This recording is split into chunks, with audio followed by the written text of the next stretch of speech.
بستی کے لیے نبی بن کے آیا۔ آپ سورت آراف پڑھیں، آپ سورت ہود پڑھیں، وَلَقَدْ أَرْسَلْنَا نُوحًا إِلَىٰ قَوْمِهِ۔ میں ترجمہ نہیں کروں گا، آپ سمجھتے چلے جائیں۔ وَإِلَىٰ عَادٍ أَخَاهُمْ هُودًا وَإِلَىٰ ثَمُودَ أَخَاهُمْ صَالِحًا وَإِلَىٰ مَدْيَنَ أَخَاهُمْ شُعَيْبًا۔ حضرت ہود قوم عاد کے لیے، حضرت صالح قوم ثمود کے لیے، حضرت شعیب مدین کے بستی کے لیے۔ ہر نبی ایک قوم کے لیے، ایک بستی کے لیے، ایک برادری کے لیے نبی بن کے آیا۔ اور جب باری آئی آمنہ کے لال کی، قرآن نے رنگ بدل دیا کہ یہ ایک بستی کے لیے، ایک قریہ کے لیے ہے، ایک قوم کے لیے ہے۔ فرمایا نا نا، وَمَا أَرْسَلْنَاكَ إِلَّا كَافَّةً لِلنَّاسِ۔ اس کا بھی ترجمہ کرو، وَمَا أَرْسَلْنَاكَ إِلَّا كَافَّةً لِلنَّاسِ۔ میرے نبی کی نبوت کسی بستی اور قوم کے لیے نہیں ہے، میرے آخری نبی کی نبوت ہے للناس۔ یہ ذرا للناس کہو، للناس کیسے؟ میں تمہیں شیخ القرآن مولانا غلام اللہ خان کی ایک تقریر سنانا چاہتا ہوں۔ سبحان اللہ، بولو للناس، حضرات بھی بولو۔ للناس، میرے نبی کی نبوت کا ذکر ہوا تو فرمایا للناس، اور جب کعبے کا ذکر ہوا تو قرآن بولا ان اول بیت وضع للناس، اور جب اس کتاب کا ذکر ہوا تو قرآن بولا شہر رمضان الذی انزل فیہ القرآن ھدی للناس، اور جب اس امت کا ذکر ہوا تو قرآن بولا کنتم خیر امت اخرجت للناس۔ اب کوئی آدمی خاموش نہ رہے۔ وہ آخر میں جو بندے کھڑے ہیں وہاں تک کہ لوگ ہاتھ اٹھا کے اس جملے کی داد دیں گے جو میرا جملہ نہیں ہے، میرے استاد کا جملہ ہے۔ سبحان اللہ، ماشاءاللہ، مزہ آئے تو داد دے دینا اور میرے استاد کے لیے دعا کر دینا۔ اللہ پاک، میرے نبی کی نبوت للناس، سبحان اللہ، قبلہ بھی للناس، کتاب بھی للناس، امت بھی للناس۔ اگر کعبہ کے بعد قبلہ کوئی نہیں اور قرآن کے بعد کتاب کوئی نہیں اور امت کے بعد دوسری امت کوئی نہیں تو میرے نبی کے بعد دوسرا نبی بھی کوئی نہیں۔ سبحان اللہ، ماشاءاللہ، بے شک، نبوت زندہ باد، زندہ باد، زندہ باد، میرے نبی کی نبوت ساری کائنات کے لیے۔ پھر آئیے ایک دفعہ قرآن کی طرف آپ کو لے کر چلوں۔ ہر نبی خطاب کر رہا ہے وَلَقَدْ أَرْسَلْنَا نُوحًا إِلَىٰ قَوْمِهِ قَالَ يَا قَوْمِ وَإِلَىٰ عَادٍ أَخَاهُمْ هُودًا قَالَ يَا قَوْمِ وَإِلَىٰ ثَمُودَ أَخَاهُمْ صَالِحًا قَالَ يَا قَوْمِ وَإِلَىٰ مَدْيَنَ أَخَاهُمْ شُعَيْبًا قَالَ يَا قوم، ہر نبی کہتا تھا یا قوم، اے میری قوم، اے میری برادری کے لوگوں۔ اور جب آئی آمنہ کے لال کی باری، مولا میں نے کیا کہنا ہے؟ یا اہل مکہ، نہیں، یا قوم، یا اہل العرب، یا قریش۔ فرمایا نہیں میرا سونا پیغمبر، اتنے چھوٹے لفظ تیری زبان تو نہیں سجدے، مولا پھر میں نے کیا کہنا ہے؟ اللہ نے کہا کل، میرے پیغمبر آپ کہیں یا ایھا الناس انی رسول اللہ الیکم جمیعا، قیامت تک آنے والا جو آخری فرد ہے آمنہ کا لال، اس کا بھی نبی ہے۔ بولو زور سے بولو۔ کس طرح صحابہ نے کلمہ پڑھا، ہم نے بھی کلمہ پڑھا، کس طرح آمنہ کا لال صحابہ کا نبی ہے، ہمارا بھی تو نبی ہے۔ بے شک سن رہے ہو کہ نہیں سن رہے ہو؟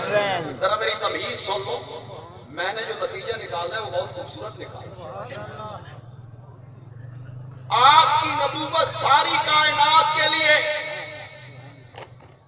جس طرح آپ صحابہ کے نبی ہیں اسی طرح آپ ہمارے بھی کیا ہیں؟ نبی ہیں۔ نبی ہیں۔ تو پھر سوال پیدا ہوتا ہے، انہیں تو آپ نے جنت کی بشارتیں دی، خوشخبریاں سنائی، ابو بکر انت فی الجنہ، سبحان اللہ، عمر انت فی الجنہ، عثمان انت فی الجنہ، علی انت فی الجنہ، طلحہ انت فی الجنہ، زبیر انت فی الجنہ، جنت کی خوشخبریاں سنائی، قرآن بولا والسابقون الاولون من المہاجرین والانصار، اور اس کے بعد قرآن نے کہا رضی اللہ عنہم ورضوا عنہ اعد لہم جنات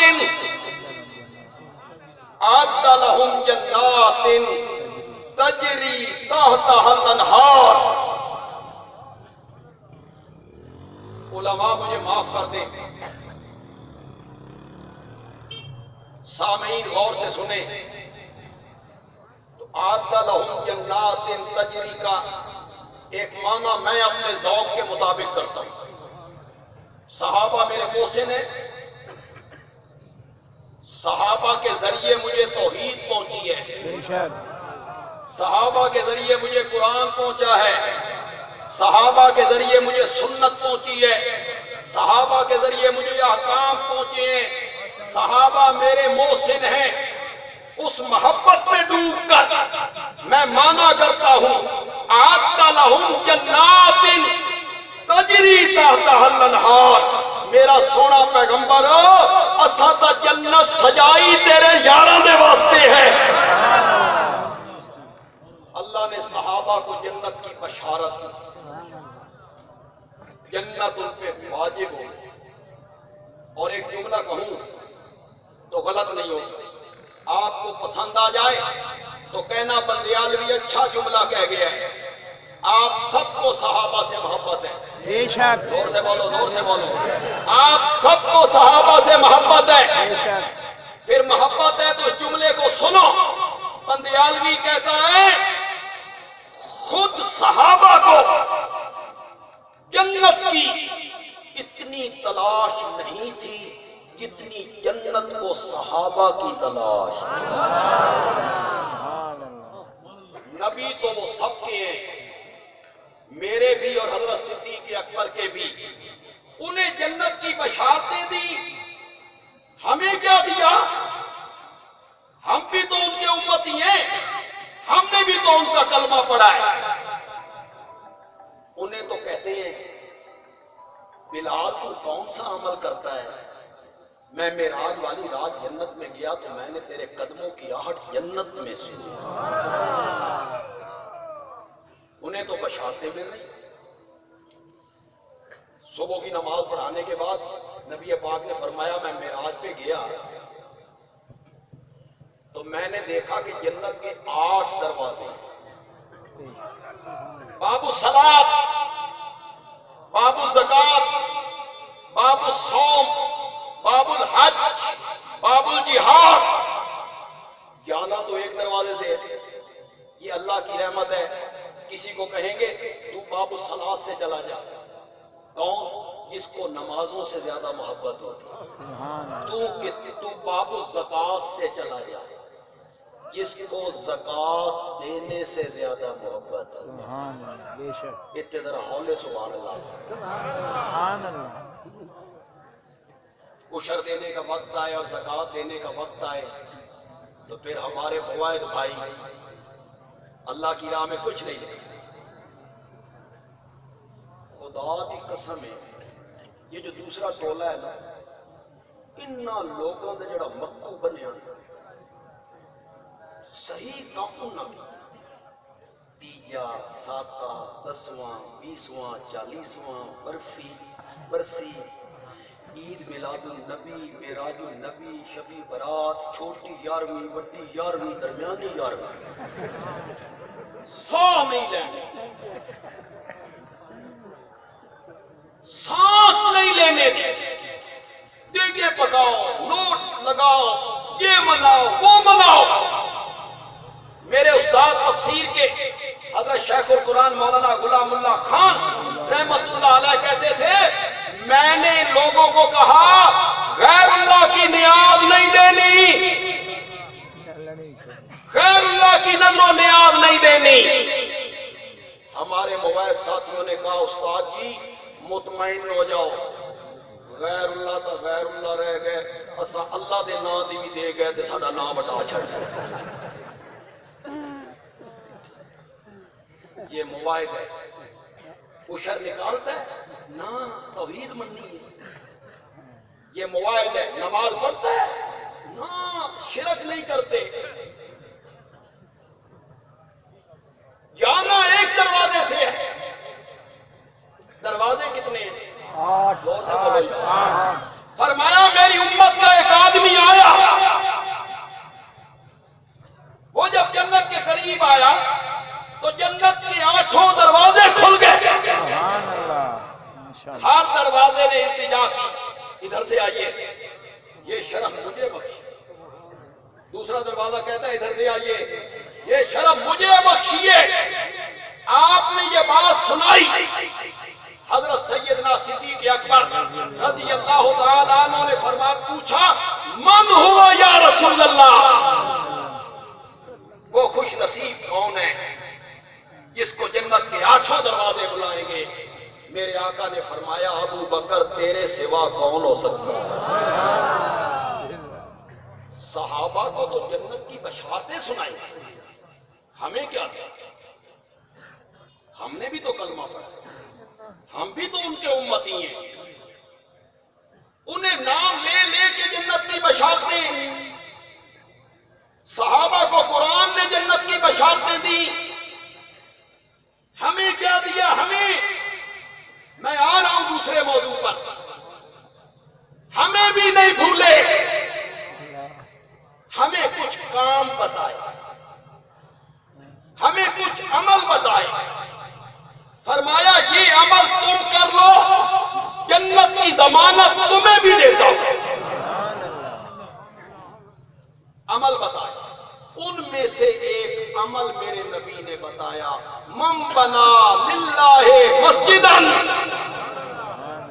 بنى اللہ لہ بیتا فی الجنہ، جس نے زمین پہ مسجد بنائی للہ، شاباش شاباش، یہ نہیں کہ مسجد میں نمازیوں کا جھگڑا ہو گیا، انہوں نے آکھیا چلو اسا اتھے پاؤ نا، برادری تعصب میں نہیں، للہ، اللہ کی رضا کے لیے، جس نے مسجد بنائی بن اللہ لہ بیتا فی الجنہ، آئی بشارت کے نہیں آئی؟ ہمیں بھی بشارت ہوئی، یہ کام تم کرو میں تمہیں بھی جنت کی خوشخبری دیتا ہوں۔ ان میں سے عمل کیا بتایا؟ من بنا للہ مسجد۔ آج جو مسجد کے متعلق میں آپ کو بات بتا کے جاؤں گا، آپ کا دل باغ باغ ہو جائے گا۔ انشاءاللہ۔ جب یہ حدیث ہم نے پڑھی نہیں سنی، بچپن میں سنی، بچپن میں بالکل ابتدائی کتابیں پڑھتا تھا تو یہ حدیث سنی اور رسید بکوں پہ لکھی ہوئی دیکھی، اجر چندے والی رسیدہ نہیں ہوتی، اس کے اوپر لکھتے ہیں من بنا للہ مسجدن بن اللہ لہ بیتن۔ میں نے کہا بڑا اجر ہے، مسجد بناؤ، جنت میں عالی شان محل بنے گا، بڑا بڑا اجر ہے۔ پھر میرے دل میں خیال آتا بھائی یہ تو کوئی قسمت والا بندہ ہوگا، کروڑوں میں ایک ہوگا، یا لاکھوں میں ایک، ہم غریب، ہمارے پاس تو دولت نہیں ہے، پیسہ نہیں ہے، مال نہیں ہے، تو ہم تو یہ بشارت نہیں پا سکتے۔ یہ میرے دل میں نا کڑن سی ہوتی تھی کہ پہلے بندہ پلاٹ خریدے، پھر اینٹیں، پھر سیمنٹ، پھر بجری، پھر ریت، پھر مستری۔ یہ مستری تاں پیر نکلتے ہیں جڑے بندے نو مار چھڑتے ہیں، ان کو برداشت کرے بندہ، پھر دروازے، پھر فرش۔ ہماری سکت نہیں ہے یہ میری کڑن ہوتی تھی، کڑن۔ آپ میں سے کتنے لوگ ہیں جو اکیلے مسجد بنا سکتے ہیں؟ تنے تنہا بندہ مسجد بنائے، کتنے بندے ہیں آپ میں؟ ہوں جسے طاقت ہوئے گی وہ بھی ہاتھ نہیں کھڑے کرے، مطلب چندہ مانگے،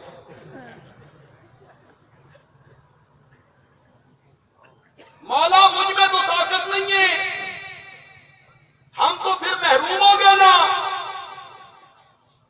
یہ کڑن ہوتی تھی مجھے۔ پھر جب میں حدیث پڑھنے کے لیے گجرانوالہ گیا، رئیس المحدثین حضرت مولانا قاضی شمس الدین رحمت اللہ، ایسے بچے مائیں جنتی ہیں خال خال، روز قاضی شمس الدین پیدا نہیں ہوتے۔ وہاں ہم نے ابو داؤد حدیث کی ایک کتاب ہے، ابو داؤد جب پڑھی نا ایک حدیث آئی، میری کڑن تو دور ہو، تمہیں بھی سناتا ہوں تمہاری کڑن بھی دور ہو جائے۔ ابو داؤد میں حدیث آئی، میرے آقا نے فرمایا جس بندے نے پرندے کے گھونسلے جتنی مسجد بنائی، پرندے کا گھونسلہ 4 فٹ کا تے اندر، 4 سونے دیا تاراں نال بندا نہیں، چاندی دیا تاراں نال بندا، نہیں، ریشمی دھاگیاں نال بندا، نہیں، سیبے، تنکے، ٹاکیاں۔ میرے آقا نے فرمایا جس میرے امتی نے پرندے کے گھونسلے جتنی مسجد بنائی، اللہ اس کے لیے بھی جنت میں عالی شان محل بنائے گا۔ پھر استادوں نے تشریح کی، یہ ہے تشریح مزیدار پرندے کے گھونسلے والی جو بات ہے حدیث میں آئی۔ ایک آدمی کی طاقت تھی ایک گٹو سیمنٹ دینے کی، پیسے ہی اتنے تھے۔ ایک بندے کی طاقت تھی صرف 50 اینٹیں دینے کی، ایک بندے کی طاقت تھی صرف ریت کی ایک کٹاری دینے کی۔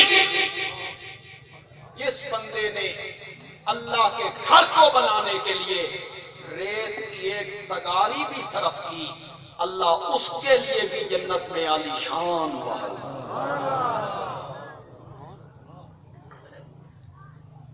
پھر میں اس حدیث کے لفظوں پہ غور کرتا ہوں، اہل علم کے لیے تو بالکل واضح بات ہے، آپ کو تھوڑا سا مجھے سمجھانا پڑے گا.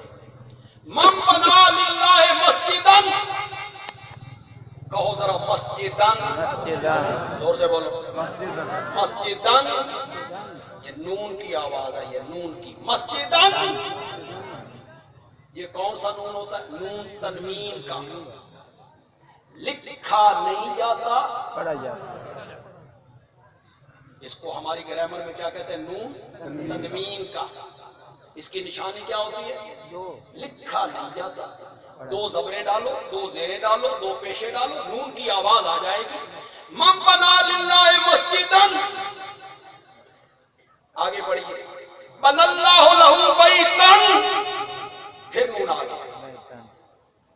یہ نون کبھی کبھی معنی دیتا ہے قلت کا، قلت، چھوٹے پن کا، چھوٹے پن کا. اور یہی نون کبھی کبھی معنی دیتا ہے عظمت کا.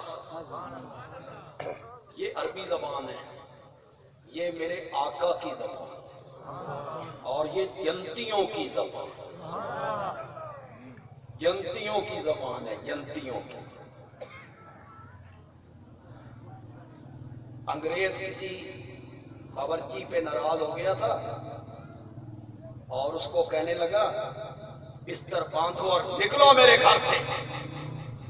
اس نے کہا کہاں جاؤں؟ کہ جاؤ جہنم میں. وہ بستر اٹھا کے گیا، تھوڑی دیر کے بعد واپس آ گیا. انگریز نے پوچھا پھر واپس آ گئے ہو؟ اس نے کہا جی میں تو گیا تھا، وہ کہتے ہیں انگریزی پڑھے ہوئے کو لیتے ہیں. جگہ آپ کی تھی، آپ نے ہمیں بھیج دیا. جنتیوں کی زبان کیا ہے؟ قبر کا سوال و جواب کس میں ہوگا؟ عربی میں. تو یہ نون تنوین کا قلت کا معنی دے رہا ہے، عظمت کا معنی دے رہا ہے. یہ ترجمہ کرنے والا خود سمجھ جائے گا، خود ترجمہ جب کرے گا وہ خود سمجھ جائے گا کہ یہاں چھوٹے پن کا معنی ہے، یہاں بڑے پن کا معنی ہے. میں ایک مثال پیش کرتا ہوں، آپ بھی سمجھ جائیں گے. سبحان الذی اسری بعبدہ لیلا، یہ لیلن پہ نون آیا، اس نے کس کا معنی دیا؟ ساری رات نہیں لگی، میرا نبی زمین کی پستیوں سے اٹھا اور بلندی کے اس مقام پہ پہنچا کہ اس رات ساری کائنات اور 14 طبق میرے نبی کے قدموں کے نیچے آ گئے. ساری کائنات نیچے تھی، آمنہ کا لال سب سے اوپر تھا. پھر میرا نبی واپس آیا، قرآن نے کہا ساری رات نہیں لگی، لیلن. اس نے کس کا معنی دیا؟ اب آپ کو ایک عظمت کا معنی بھی سنا دیتا ہوں، آپ خود سمجھ جائیں کہ یہاں عظمت کا معنی ہے. حضرت ابراہیم علیہ السلام دعا مانگ رہے ہیں، ربنا وابعث فیہم رسولا. سبحان اللہ. رسولا کس کا معنی دیا؟ عظمت کا. توجہ ہے آپ، ورنہ من بڑی جلدی ہے. میرے ذہن میں ایک بس خیال آ گیا، میں چاہتا ہوں آپ کو سنوا کے دیں. سننا چاہتے ہو؟ زور سے بولو ذرا. حضرت ابراہیم دعا مانگ رہے ہیں کعبہ کو تعمیر کرتے ہوئے، کہتے ہیں مولا پہلے وارثی تیری، تو آخرا رہا، میں منڈا رہا. تو نے کہا گھر چھوڑ دے، میں نے کہا لبیک. تو نے کہا آگ میں کود جا، میں نے کہا جیسے تیری مرضی. تو نے کہا وطن چھوڑ دے، میں نے کہا حاضر. تو نے کہا دودھ پیتے بیٹے کو بیابان جنگل میں چھوڑ کے آؤ.